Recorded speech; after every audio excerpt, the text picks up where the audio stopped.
Buenas noches. Como sabemos, el proceso de descentralización en nuestro país está en una profunda crisis.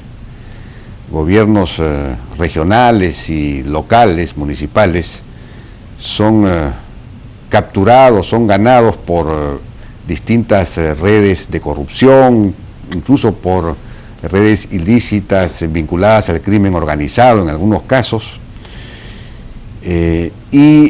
amparados en movimientos locales o regionales que no pertenecen a partidos políticos y no le rinden cuenta a nadie.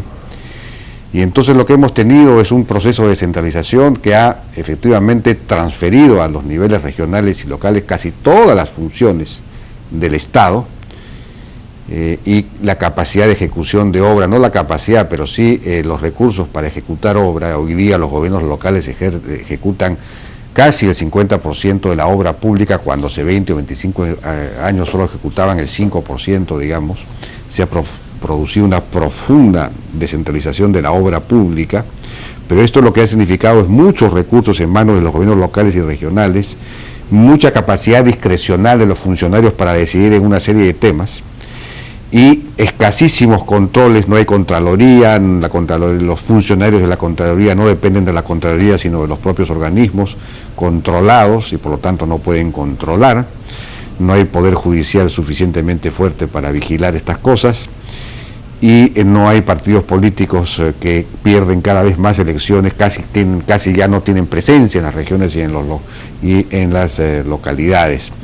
Y entonces lo que tenemos es una feudalización, lo que tenemos es una anarquía, una fragmentación política creciente, con una captura de los gobiernos subnacionales por distintas formas de corrupción y de mafias incluso, ¿no es cierto? Entonces el asunto está en una crisis muy grande. Necesitamos redefinir la distribución de competencias y funciones entre los niveles de gobierno. Necesitamos reforzar los mecanismos de control, de intervención del Estado, del gobierno central, reconstruir la unidad del gobierno, la unidad del Estado, la calidad de Estado unitario del Estado peruano.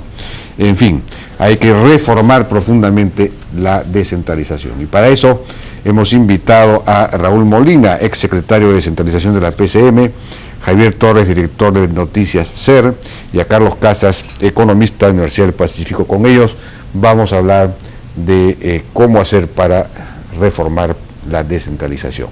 Regresamos.